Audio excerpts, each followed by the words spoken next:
ಕಾಂಗ್ರೆಸ್ ಪಕ್ಷದ ಇತಿಹಾಸ ನೋಡಿ. ಚುನಾವಣೆ ಯಾವ ಚುನಾವಣೆ ಬರ್ತದೆ ಅವಾಗ ಜನಗಳ ಮಧ್ಯೆ ಹೋಗಿ ಮತ ಕೇಳುವಾಗ ನಮ್ಮ ಸಾಧನೆಯನ್ನು ತೋರಿಸಿ ನಾವು ಮತ ಕೇಳ್ತೀವಿ. ನಮ್ಮ ಸರ್ಕಾರ ಇರುವಾಗ ನಾವೇನು ಮಾಡಿದ್ದೀವಿ, ಮುಂದಿನ ದಿನ ನಮ್ಮ ಸರ್ಕಾರ ಬಂದರೆ ನಾವೇನು ಮಾಡ್ತೀವಿ ಅಂತ ಸಾಧನೆಯನ್ನು ತೋರಿಸಿ ನಾವು ಮತ ಕೇಳ್ತೀವಿ. ನಮಗೆಲ್ಲ ಗೊತ್ತಿದ್ದಂಗೆ 2023 ಚುನಾವಣೆಯಲ್ಲಿ ನಾವು ಪ್ರಚಾರ ಹೋಗುವಾಗ ನಾವು 5 ಗ್ಯಾರಂಟಿಯನ್ನು ಘೋಷಣೆ ಮಾಡಿದ್ದೀವಿ. ಮನೆಗೆ 2,000 ರೂಪಾಯಿ ಕೊಡ್ತೀವಿ, 5 kg ಅಕ್ಕಿ ಇದ್ದಿದ್ದು 10 kg ಕೊಡ್ತೀವಿ, ಆಮೇಲೆ 200 ಯೂನಿಟ್ವರೆಗೂ ಕರೆಂಟ್ ಫ್ರೀ ಕೊಡ್ತೀವಿ. ಆಮೇಲೆ ಎಲ್ಲ ನಮ್ಮ ಹೆಣ್ಮಕ್ಳು ಬಸ್ಸಲ್ಲಿ ಕರ್ನಾಟಕದಲ್ಲಿ ಫ್ರೀಯಾಗಿ ಅಡ್ಡಾಡ್ಬೋದು. ಡಿಪ್ಲೊಮಾ ಹೋಲ್ಡರ್ಗೆ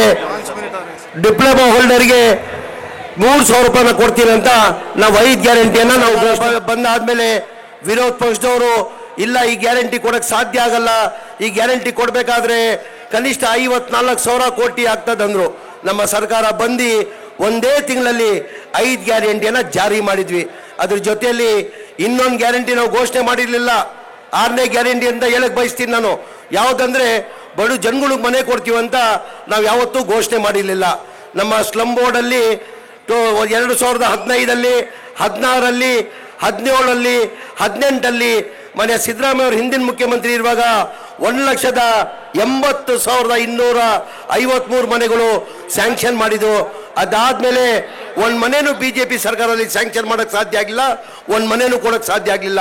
ನಮ್ಮ ಸರ್ಕಾರ ಬಂದಾದ್ಮೇಲೆ ಮನೆ ಸಿದ್ದರಾಮಯ್ಯ ಅವರು ಮುಖ್ಯಮಂತ್ರಿ ಆದಮೇಲೆ ಉಪಮುಖ್ಯಮಂತ್ರಿ DK ಶಿವಕುಮಾರ್ ಆದಮೇಲೆ ಬಡವರು ಬೀದಿಯಲ್ಲಿದ್ದಾರೆ. ಬಡವ್ರುಗಳಿಗೆ 10 ವರ್ಷದಿಂದ ಒಂದು ಮನೆ ಕೊಟ್ಟಿಲ್ಲ. ಹಾಗಾಗಿ ಅವ್ರು ಮನೆ ಕೊಡಬೇಕಂತ ಮನೆ ಮುಖ್ಯಮಂತ್ರಿಗಳು ತೀರ್ಮಾನ ಮಾಡಿ 7,400 ಕೋಟಿನೂ ನಾನು ಕೊಡ್ತೀನಿ, ಮನೆಗಳು ಕಟ್ಕೊಡ್ಬೇಕು ಅವ್ರನ್ನ ಅಂತ ಹೇಳ್ಬಿಟ್ಟು 500 ಕೋಟಿಯನ್ನು ಕ್ಯಾಬಿನೆಟಲ್ಲಿ ತಂದು ಅಪ್ರೂವ್ ಮಾಡಿದ ಕಾರಣಕ್ಕೆ ನಾವು ಫೆಬ್ರವರಿ 2ನೇ ತಾರೀಕಿಗೆ 36,789 ಮನೆಗಳು ಕೊಟ್ವಿ. ಏನಿಗೆ ಸ್ವಲ್ಪ ಗೇಟ್ ತೆಗೀರಿ. ಅದು ಅಲ್ಲ, ದಯಮಾಡಿ ಯಾರಾದರೂ ನಮ್ಮವ್ರು ಇದ್ರೆ ಅಲ್ಲಿಗೆ ಹೋಗ್ಬಿಟ್ಟು ಆ ಮುಂದೆ ಒಂದು ಮೇನ್ ಗೇಟ್ ಕ್ಲೋಸ್ ಮಾಡಿದ್ರೆ ಅದಕ್ಕೆ ಓಪನ್ ಮಾಡ್ಲಿಕ್ಕೆ ಹೇಳಿ. ನಮ್ಮ ಪೊಲೀಸರಾದ್ರು ತಾವು ಯಾರಾದ್ರೂ ನಮ್ಮ SP ಸಾಹೇಬ್ರು ಅಲ್ಲಿಗೆ ಹೋಗ್ಬಿಟ್ಟು ಆ ಗೇಟ್ ಓಪನ್ ಮಾಡಿ. ಅಲ್ಲಿ ದಯಮಾಡಿ ವೇದಿಕೆ ಎಡಭಾಗದಲ್ಲಿ ಓಪನ್ ಮಾಡಿ, ದಯಮಾಡಿ ಗೇಟ್ಗಳನ್ನ ಓಪನ್ ಮಾಡ್ಬೇಕಂತ ಯಾವುದು ಕೂಡ ಗೇಟ್ ಹೊರಗಡೆ ಇದ್ದಂತ